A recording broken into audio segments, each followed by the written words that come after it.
터키에는 7교회, 소아시아 7교회가 있다고 전에 말씀을 드린 적이 있는데 기억하고 계실 줄 압니다. 계시록에 나오는 소아시아 7교회가 있습니다. 그 7교회 중에서 칭찬받는 교회가 2교회가 있습니다. 하나는 서머나 교회, 또 하나는 오늘 제가 말씀드리고 싶은 빌라델비아 교회입니다.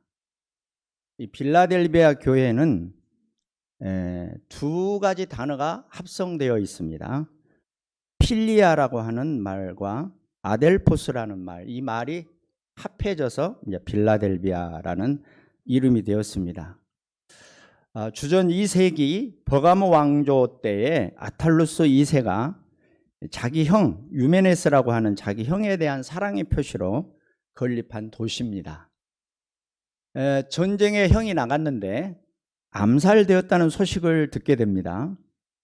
그래서 이제 어쩔 수 없이 왕위가 비어 있기 때문에 암살되었으니까 왕을 누군가는 이어받아야 되는데 어쩔 수 없이 자기가 왕위를 이어받게 됩니다. 동생이. 그런데 형이 살아 돌아오는 거예요. 그래서 살아 돌아오는 그 순간 바로 왕위에서 내려오고 형을 왕위로 앉히는, 그래서 형제간의 그 극진한 사랑, 그 사랑이 유래가 되어서 생긴 이름이라고 합니다. 자고로 이름이 굉장히 중요합니다. 우리 이름, 사람 이름도 마찬가지고 교회 이름 뭐 어떤 이름이든지 이름이 참 중요해요. 제 이름이 이미 행복이잖아요. 제가 참 어렸을 때부터 이름에 대한 이야기가 참 많습니다. 지금은 행복이라는 이름이 뭐 아주 좋은 이름이고 사람들이 들으면 아유 이름 멋지네요, 뭐 좋습니다, 이런 말 하지만 제가 클 때 당시만 해도 안 그랬어요. 놀림감이었죠. 그리고 이제 주로 개를 해피라고 했거든요. 해피가 행복한이니까 저를 놀릴 때도 해피 해가지고 놀리는 친구들도 있었어요.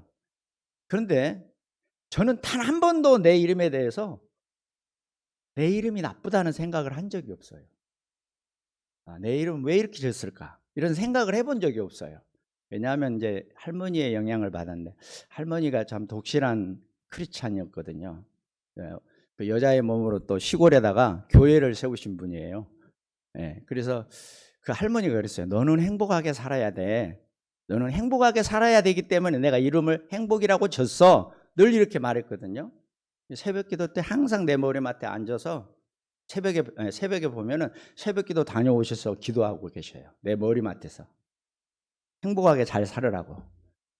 그래서 지금 행복하게 잘 살아요. 이름 덕분에. 제가 이제 청소년 길을 지나면서 많은 사람들이 그렇게 말을 합니다. 제 이름을 딱 들으면 그래요. 행복하십니까? 이렇게 물어봐요. 그러면 내가 한 번도 그 말에 머뭇거린 적이 없었어요. 예, 행복합니다. 행복하게 살려고 노력합니다. 행복하게 삽니다. 이렇게 대답했거든요. 이제 그 질문한 사람이 표정이 의아한 표정을 져요. 이렇게 대답이 나올 줄 몰랐다는 그런 느낌을 받아요, 제가. 제 얘기를 했습니다마는 저는 행복해요. 그런데 우리 집사람은 안 행복하대요. 나하고 사는 게 안 행복하대요. 그래서 나 행복이라고 이름 바꿨으면 좋겠다고. 내 성이 나씨가 아니라서 참 다행이에요. 임을 행복하게 하는 사람이라. 제가 여러분 웃으라고 한마디 했습니다마는 이 빌라델비아 교회는 참 특별한 교회입니다. 지금은 작은 도시인데요. 7교회가 있는 지역 중에서 이 작은 도시 중에 하나입니다. 작은 도시라고 하면 두아디라 교회하고 빌라델비아 2교회가 작은 도시예요. 그리고 그 외에는 다 큰 도시입니다.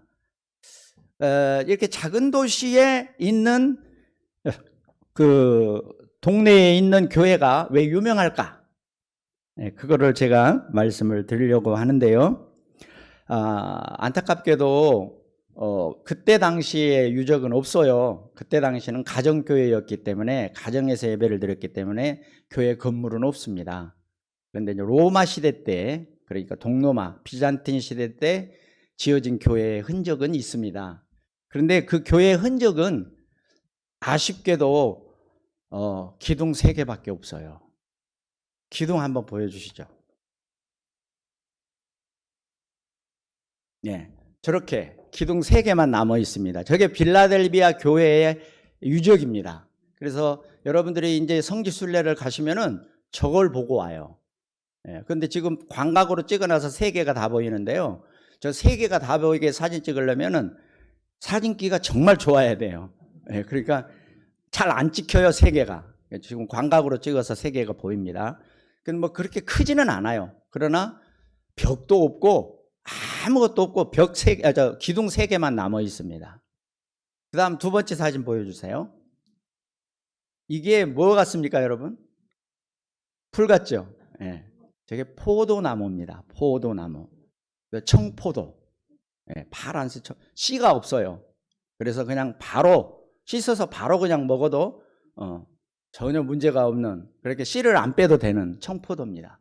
근데 저 포도밭이요, 사대에서부터 빌라델비아 갈 때까지 계속 이어져 있습니다. 그래서 차로 운전을 하고 달리는데 30분간 달려도 저 포도밭이 안 끝납니다. 그러면 얼마나 큰지 아시겠죠? 제가 설명을 더 이상 안 드려도 되게 크구나. 그러니까 그 지역이 전체가 다 포도를 작물로 재배하는 도시라고 볼 수가 있습니다. 그런데 그만큼 포도를 많이 만들기 때문에 이 빌라델비아 교회가 이따 이제 그 중간에도 나오겠습니다만은 이 포도주를 만들어 가지고 이 포도주를 주변의 모든 교회들에게 제공을 했다, 그런 전설이 내려오고 있습니다. 왜 그러냐면은 그때 당시는, 지금은 성찬식 자주 안 하잖아요. 그때는 매주 했어요. 모일 때마다 했어요. 그래서 성찬식에 쓸 포도주가 많이 필요하겠죠. 저기 그 사대에서 빌라델비아 교회에서 100% 다 대줬답니다. 언제까지 대줬는지 그건 기록이 없으니까 모르겠고, 뭐 포도주 대준 게 뭐 그 대수인가 이렇게 생각하실지 모르겠는데, 안 그래요. 이게 다 돈이기 때문에, 지금도 돈이지만 그때 당시에는 더 큰 돈이 됐겠죠. 이거를 제공했다는 것은 칭찬받을 수 있는 아주 유일한 그런 봉사였다, 이렇게 볼 수가 있습니다. 저는 이 유일하게 남은 3개의 기둥을 통해서 오늘 말씀의 제목을 3개의 기둥 이렇게 정했어요. 3개의 기둥. 빌라델비아 교회에 남은 3개의 기둥. 이 3개의 기둥 갖고 무슨 말씀을 하시려나 그러시겠죠. 오늘 남전도에 나와서 특송하시는 면면을 보니까 이 교회 어르신들 같아요. 가장 꼭대기에 있는 어르신들. 1남이 제일 위인가요? 그 다음에 2남이니까 어르신들인데 기둥이 돼야 될 사람들인 것 같아요. 여기 한내교회 기둥. 근데 이 기둥이 꼭 3개만 되라는 의미는 아니에요. 그냥 기둥이 되라는 의미로 제가 이제 3개의 기둥을 말씀을 드렸는데, 저게 이제 3개만 남아 있으니까, 지금 현재 빌라델비아에 현재 3개만 남아 있으니까 저는 나름대로 의미를 두고 싶어서 이렇게 제목을 정해봤는데요. 600년경 유적이라 꼭 반드시 그렇다라고 말할 수는 없지만, 굳이 의미를 두자면 성경대로 이루어진 거예요. 성경대로. 이게 성경대로 이루어진다는데 저는 제가 전에도 한번 말씀드린 것 같아요. 어떨 때는 소름이 돋아요. 너무너무 정확하게 성경대로 되니까 깜짝깜짝 놀랄 때가 많거든요. 저 나름대로 의미를 둔다면은요, 뭐 라오디게아 교회 같은 경우는 뭐 뜨겁든지 차갑든지 하라, 뭐 이런 말 나오거든요, 계시록에. 근데 진짜로 그래요. 거기 그 라오디게아가 따뜻한 물이 히에라볼리에서 오고, 또 찬물이 호나스 산이라고 하는 또 산에서 오거든요. 그래서 그거를 합쳐가지고 거기서 헤롯 로마 시대 때 목욕탕을 운영을 했다고 그래요. 그래가지고 이제 또 거기에 목욕탕을 많이 이용을 하다 보니까 눈병이 생기는 사람이 많아가지고 또 안약을 만드는 제약회사가 또 그 성행했다고 그래요. 근데 라오디게아 교회를 읽어보시면 깜짝 놀랄 정도로 지금 현재 지형과 또 사정과 문화에 딱 들어맞아요. 근데 여기도 그래요. 빌라델비아도. 뭐 그런 것이 한두 개가 아니거든요. 어쩌면 성경에 이렇게 탁탁 들어맞지? 그것도 아주 옛날에 기록된 말씀인데 어떻게 이렇게 오늘날까지 맞지? 할 때 저는 깜짝 놀랄 때가 참 많습니다. 소아시아 7교회가 다 그런 건 아니겠지만요. 이런 사실을 저는 개인적으로 크게 의미를 두고 싶어요. 그래서 제가 오늘 본문 말씀에서 3개의 기둥을 찾아냈어요. 첫째는 8절 말씀입니다. 8절 말씀. 첫째 기둥. 한번 같이 읽어볼까요? 볼지어다 내가 내 앞에 열린 문을 두었으니 능히 닫을 사람이 없으리라. 내가 내 행위를 아노니 내가 작은 능력을 가지고서 내 말을 지키며 내 이름을 배반하지 아니하였도다. 네, 아멘. 작은 능력이라고 그랬어요. 작은 능력. 작은 능력이 뭘까? 작은 능력은 말씀을 지키는 것이다. 이렇게 말했어요. 그때 당시에는 2개의 환란이 있었습니다. 하나는 로마 도미티안의 박해가 있었고 또 하나는 유대인의 공격이 있었어요. 유대인. 지금도 유대인들이 터키에 남아있긴 합니다만 거의 유명무실합니다. 근데 당시 소아시아 7교회의 편지를 쓸 당시에는 유대인들의 방해가 굉장히 많았어요. 그래서 유대인들이 방해를 하지, 그 다음에 또 도미티안이라는 황제가 박해를 하지 2개의 문제가 있었던 거예요. 환란이 있었던 거예요. 그리고 환란 속에서도 하나님의 말씀을 지키고 산다 하는 것은 이거를 오늘 본문에서 적은 능력이라고 표현하고 있어요. 적은 능력이다. 환란을 견뎌내는 게 그냥 뭐 보통 사람이 할 수 있는 건 아니잖아요. 능력이 있어야 하는 건데 그거를 이렇게 설명을 하고 있습니다. 사실 이 죄악 세상 속에서 하나님의 말씀대로 산다는 것이 그렇게 호락호락하지는 않아요. 그렇지 않습니까? 하나님 말씀대로 살려고 노력하는 사람들은 다 공감을 하실 거예요. 쉽지 않아요. 여기서는 2개라고 나오지만 우리가 지금 피부로 느끼는 건 2개 아니라 3개, 10개 뭐 얼마든지 더 이상 있을 수 있죠. 우리가 이 세상을 살아간다는 것은 그만큼 많은 반대에 부딪히게 되고 또 곤란에 부딪히게 돼요. 그럴 때 어떻게 우리가 살아야 될까요?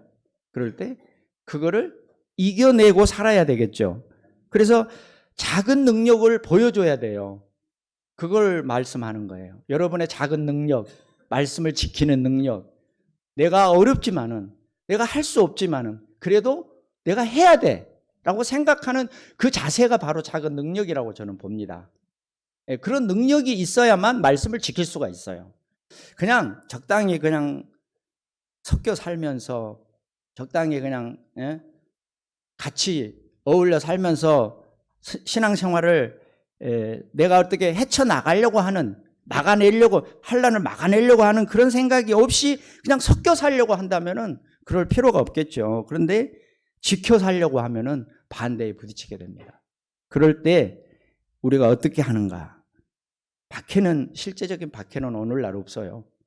누가 예수 믿는다고 실제적으로 오늘날 나를 박해하는 그런 것은 없지만, 그렇지만 영적 박해는요, 우리 눈에 안 보이는 영적 박해는 더 심해지고 있어요.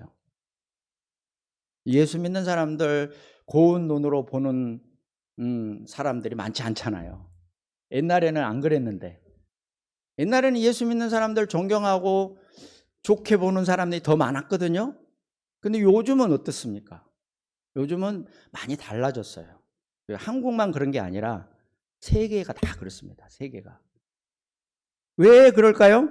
영적으로 박해를 받는 거예요. 우리가 지금 영적인 박해예요. 그게 육적인 박해가 없어지니까 이제 영적인 박해가 생긴 거예요. 그러니까 성경 말씀을 읽을 때 나는 뭐 로마 시대처럼 박해 안 당하고 있어, 뭐 그렇게 생각할 수는 없다는 거죠. 또 유대인이 없어. 지금은 뭐 우리가 유대인이 눈에 안 보이잖아요. 우리나라에서는. 뭐 유대인이 뭘 나를 반대하고 나를 뭐 걸리게 하고 그러지는 않잖아요. 그렇다고 해서 없는 건 아니잖아요. 영적인 박해는 더 심해지고 더 어려워지고. 예. 그래서 저는 우리 한내교회 같은 이런 신자들을 볼 때는 힘이 저절로 나요. 아주 열심히, 그리고 뭐든지 눈을 보면은 초롱초롱하고, 또 이렇게 교회의 그 움직이는 그 모습을 보면은요 달라요. 예. 그런 것이 바로 뭐냐면 영적인 박해를 이기고 나가는 모습들이에요. 그런 게. 예. 저는 그래서 그런 능력이 필요하다. 그런 능력은 어디서 나올까요? 여러분, 여기 박해를 이길 수 있는 능력이 어디서 나와요? 말씀을 지키는 데서 나온다고 했죠? 근데 그 말씀을 지키는 것이 결과적으로 사랑으로 드러나요. 사랑으로. 그래서 두 번째 기둥은 사랑이라고 저는 말하고 싶습니다. 9절에 보면은요, 오늘 말씀 9절 보시면 맨 밑에 이렇게 말하고, 내가 너를 사랑하는 줄을 알게 하리라. 자, 이거 잘 보세요. 내가 사랑하는 게 아니에요. 누가 사랑하는 거예요? 하나님이 우리를 사랑하는 줄을 알게 하리라 그랬어요. 왜 하나님이 나를 사랑하는 줄을 알게 해준다고 한 거예요? 말씀을 지키니까. 말씀을 지키니까. 말씀을 지키려고 내가 노력하니까 원수들이 너를 이기지 못하게 내가 너를 사랑하는 걸 네 원수에게 보여주리라. 그 말이거든요. 얼마나 이게 힘 있는 말씀이에요. 그리고 정말 이 빌라델비아가 사랑받을 만한 일을 많이 했다고 저는 보는데요. 그런 사랑받을 만한 일을 하니까 하나님이 사랑을 원수에게까지 보여주겠다는 거 아니겠습니까? 그래서 여러분들은 이러한 하나님의 사랑을 받는 자들로서 정말 이 세상 속에 사랑을 보여주고 또 사랑을 증거할 수 있는 그런 성도들이 되시기를 축원합니다. 실제적으로는요, 제가 아까도 잠깐 말씀드렸습니다마는 그 넓은 포도밭을 가진 동네이기 때문에 성찬식 포도주를 감당을 했다겠죠. 주변에 300여 교회에 줬대요. 교회 굉장히 많죠. 지금은 없는데, 지금은 이슬람화되어 있어서 교회가 없어요. 한 개도 없어요. 있으면 다 숨어 있어요. 그런 유적만 남아 있고, 허물어진 벽 남아 있고, 허물어진 기둥 남아 있고, 돌 몇 개 굴러다니고, 이게 이제 교회 유적이에요. 근데 그때 당시에는 공인된 국가의 국교였어요, 기독교가. 그때 당시에는 그게 쓰여질 때 이제 그 이후에 600년경, 이 빌라델비아 교회가 세워진 그때 AD 600년, 서기 600년경에는 그랬어요. 교회가 많았어요. 전 국가가 기독교 국가였으니까. 그래서 300여 교회에 무료로 성찬식 포도주를 제공해 줬는데, 그것뿐만 아니라 지리적으로도요, 아시아와 유럽의 관문이었다고 그래요.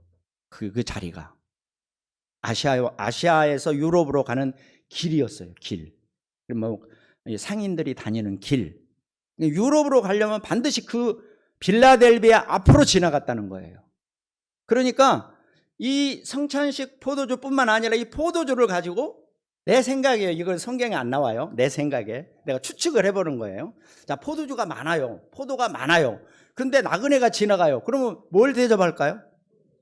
그렇죠. 포도주 대접하겠죠. 그리고 많이 있으니까. 그러니까 지나가는 상인들마다 붙잡고 대접해주고, 좀 어디까지 가시냐고 물어보고, 하나님의 사랑을 베풀어 주니까 전도가 되는 거예요. 그래서 또 전도를 많이 했답니다. 빌라델비아가. 전도를 많이 했어요. 그 지나다니는 사람들에게 그들의 말을 들어주는 것부터 꼭 그때 당시 예수 믿으세요 이렇게는 안 했겠지만 어쨌든 사랑을 베풀어주고 또 그들에게 관심을 가져주고 이러다 보니까 이제 자꾸 예수 믿는 사람의 숫자가 늘어나면서 거기를 왕래하는 사람들도 예수 믿는 사람으로 바뀌었다고 그렇게 말하고 있습니다. 지금도 마찬가지입니다. 지금도 우리 오이코스 하고 있는데, 여러분 오이코스의 그 주제나 그 중심이 뭡니까? 전도죠. 네, 전도. 전도를 하는데 요즘 어떻게 전도를 해야 될까요? 전도는 가장 지금 현재 먹히는 전도는 어떤 전도예요? 네, 관계전도. 관계전도는 어떻게 합니까? 사람을 얻어야 돼요. 그 사람의 마음을 얻어야 되는 거죠. 마음을. 지금은 말로 전도가 안 되는 시대예요. 예. 저도 해보고 여러분도 다 해보지만은 말로 예수 믿으세요 해갖고 예수 믿을 사람은 있겠지만 드물어요. 그렇죠. 그래서 마음을 얻어야 되는데, 그래서 말을 들어주는 것부터 시작하는 것이 전도라고 그래요. 말을 들어주는 것. 요새는 사람들이 말은 하기는 좋아하는데 말 들어주지는 잘 않아요. 여러분은 어떤 생각을 하시는지 모르겠는데, 사람들과의 관계 속에서 말을 잘 들어주는 사람이 있고 말하는 걸 좋아하는 사람이 있어요. 그렇죠? 말하는 걸 좋아하는 사람을 좋아하는 사람이 있어요? 많지 않아요. 네, 맞아요. 말을 잘 들어주는 사람은 많은 사람이 좋아해요. 그래서 말을 먼저 들어주는 것부터 시작해야 됩니다. 여기 빌라델비아 교회처럼 지나가는 사람들에게 포도 주면서 들어주는 거예요. 그것부터 시작하는 거예요. 그러면 마음을 얻잖아요. 마음을 얻으면 이제 본심을 얘기하는 거죠. 그때 당시에. 터키에서도 전도를 그렇게 하거든요. 말로 했다가는 뭐 큰일 나니까 말을 못하고 먼저 막 선물을 줘요. 그 사람의 말을 들어줘요. 그러면은 나에 대한 관심이 생기면서 내 말도 들어줘요. 그렇게 해서 은연중에 전도를 해서 하나씩 얻어가는 거죠. 그러니까 엄청 오래 걸리긴 하지만 어쨌든 한 영혼을 얻을 수가 있는 겁니다. 예수님이 십자가에서 하신 말씀 중에 누가복음 23장 34절에 이렇게 말했어요. 자기들이 하는 것을 알지 못함이니라. 자, 예수님 자신을 못 박아서 십자가에 매달은 그 사람들에게 하는 말이에요. 자기들이 하는 걸 모르고 하고 있대요. 이해 안 되잖아요. 어떻게 자기를 못 박는 사람들을 그렇게 말할 수 있어요? 이 사람들이 몰라서 합니다. 지금 하나님께 말하는 거예요. 이 사람들이 몰라서 저를 십자가에 못 박았습니다. 용서해 주세요. 이렇게 하는 거죠. 그거는 정말 이해가 안 되는 말이지만 이해가 되는 말이에요. 왜냐? 상대방의 마음을 얻어야 되는, 그 사람의 마음을 얻어야 되는 입장이잖아요. 예수님이 이 땅에 왜 오셨어요? 인류를 구원하기 위해서 오셨잖아요. 인류를 구원하기 위해서는 이들을 용서해야 얻을 수 있는, 그 사람들의 마음까지 녹이는 거죠. 우리가 세상에 나가 전도할 때 그 세상 사람들의 마음을 녹이지 않으면 전도 안 됩니다. 그게 뭡니까? 사랑이거든요. 그게 사랑이에요. 조건 없는 사랑, 무조건적인 사랑. 이유가 없어요. 이유가. 내가 그 사람을 사랑하는데 이유가 없어요. 예수님이 나를 사랑할 때 이유가 없어요. 내가 한 사람의 영혼을 얻고 싶을 때 이유가 없는 사랑을 베풀어야 그 사람을 얻을 수 있다, 이 말이거든요. 근데 빌라델비아 교회가 그렇게 했기 때문에 하나님이 빌라델비아 교회에 원수가 네 앞에 와서 절하게 하겠다, 그렇게 말한 거예요. 사랑으로, 하나님의 사랑으로 내가 너를 사랑하는 줄을 원수가 알게 하겠다. 셋째 기둥은 11절이에요. 11절 한번 보겠습니다. 11절 다 같이 읽어보겠어요. 내가 속히 오리니 내가 가진 것을 굳게 잡아 아무도 내 면류관을 빼앗지 못하게 하라. 여러분, 면류관은 빼앗기는 거네요. 그죠? 빼앗지 못하게 하라. 그러면 빼앗길 수 있다는 거 아니겠어요? 그렇죠? 빼앗기면 안 되죠. 면류관인데. 네, 내 면류관을 왜 뺏겨요? 안 뺏겨야죠. 안 뺏기는 게 어떤 방법이겠어요? 그거를 우리가 알아내야 되겠어요. 금메달을 받는 그 올림픽에 나가는 선수들이 금메달을 얻었어요. 그럼 얻은 걸로 끝납니까? 그걸로 그 해 끝나고 나는 이제부터 안 해. 국가대표 안 할 거야. 그런 사람도 가끔 있어요. 그런데 거의 대부분 다음에 또 나오기 위해서 또 갈고 닦아요. 그래서 금메달을 안 뺏기려고 하는 거예요. 오늘 내가 메달을 얻었는데 그 메달을 다른 사람에게 뺏기고 싶지 않은 거예요. 또 그 다음 4년 후에 또 내가 차지하고 싶은 거죠. 그러려면 어떻게 해야 돼요? 열심히, 예전보다 더 열심히 노력해서 훈련해서 그 수준을 유지해야 금메달을 겨우 딸 수 있는 거예요. 그러니까 마찬가지라고 생각합니다. 우리가 예수 믿는 자로서 어느 날은 내가 정말 천사가 된 것 같고, 어느 날은 이건 아닌데, 이건 예수님이 나한테 이건 꾸중하실 것 같은데, 이런 날도 있고 그러잖아요. 예. 우리 신앙생활이 올라갔다 내려갔다 올라갔다 내려갔다 기분에 따라서 이러거든요. 그래서 우리는 믿는 자답게 사는 게 굉장히 중요한데요. 그리스도인답게 산다는 거예요. 무언가 스포츠에서 금메달을 얻으려고 노력하는 선수처럼 살아야 됩니다. 다운되는 날이 없어야 돼요. 어휴, 힘들어 죽겠네 이제. 힘들어요. 그런데 내가 다운 안 되려고 노력한다고 다운 안 되는 건 아니에요. 다운 될 때 있어요. 그건 인정하자. 그건 인정하자. 그러나 다운 됐다고 포기하지 말자. 그거거든요. 절대 포기하지 말자. 오늘 또 해보고 내일 또 해보고 계속해서 해봐야 된다는 거죠. 그래야 부끄럽지 않게 사는 거예요. 그리스도인으로서 면류관을 내가 얻었다고 본다면 그 면류관을 빼앗기지 않기 위해서 오늘도 내일도 부단히 노력해야 된다는 거거든요. 그런데 왜 우리는 한 번 받으면 잊어버릴까요? 그냥 뭔가를 한 번 이루면 이제 됐어. 이제 그만해도 돼. 이렇게 생각하는 경우가 참 많아요. 그렇지만 우리가 목사님을 통해서 많이 배우셨겠지만은 한 번 받으면 끝나는 것은 구원밖에 없어요. 구원은 한 번으로 끝나지만은 다른 거는 다 한 번에 안 돼요. 예? 노력해야 돼요. 계속 노력해야 돼요. 상급, 하나님 앞에 상급 받으려면 계속 노력해야지 상급 받죠. 하나님께 면류관 받으려면 면류관을 받기 위한 계속 꾸준한 노력을 해야 그 면류관을 유지할 수 있다는 거예요. 구원 받으면 끝나는 거 아니죠. 구원 받으면 천국 가서 부끄러운 구원으로서 창피를 당하게 뻔해요. 그러니까 면류관을 위해서 우리가 노력해야 되고 면류관을 또 뺏기지 않으려고 노력해야 된다는 거죠.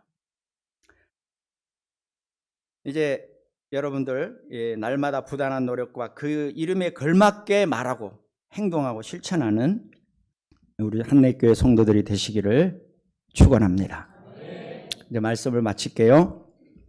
자, 12절 한번 다시 보여주시겠습니까? 12절에 보면은 기둥이 나와요. 자, 읽어봅시다. 이기는 자는 내 하나님 성전에 기둥이 되게 하리니. 기둥이 되게 하겠다고 그랬어요. 그래서 제가 그 빌라델비아 교회를 가서 볼 때마다 기둥 3개 딱 서 있잖아요. 저 나름대로 의미를 두는 거예요. 삼위일체 하나님 서 있다. 이렇게 생각도 하고. 3개. 이 3개는 성경에 굉장히 그 의미가 있는 숫자거든요. 굉장히 의미가 많아요. 3개가. 그래서 그런 생각도 하면서 나도 저런 3개의 기둥이 돼야지. 그런 생각을 하고 또 실제로 성지순례 오시는 분들한테 그렇게 얘기를 해요. 3개의 기둥 되십시오. 지금 그 남아있는 그게 정말 그때 당시 성전은 아니더라도 지금 남아있는 게 그것만 남아있으니까 그게 유적이니까 그처럼 내가 우리 교회의 기둥이 되리라. 이렇게 생각하고 돌아가면은 은혜 받은 거 아니겠습니까? 네, 그렇게 해서 계속해서 소개를 하고 설명을 하고 있습니다. 자, 왜 빌라델비아 교회가 칭찬받는 교회였습니까? 3개의 기둥이 있었습니다. 이 3개의 기둥은 첫째, 작은 능력, 말씀을 지키는 작은 능력. 둘째, 하나님이 인정해 주시는 사랑. 예, 사랑. 내가 가지고 있는 사랑이 아니에요. 하나님이 인정해 주시는 사랑. 그 다음에 셋째, 새 이름. 새 이름이 있었기 때문에. 멸류관을 빼앗기지 않는 새 이름을 가지고 있었기 때문에 새 기둥이 되었다고 말하고 있습니다. 오늘 헌신하는 남존대회와 한내교회도 이 세 개의 기둥으로 굳게 서서 이 교회를 떠받치고 칭찬받는 그런 교회가 되시기를 축원합니다.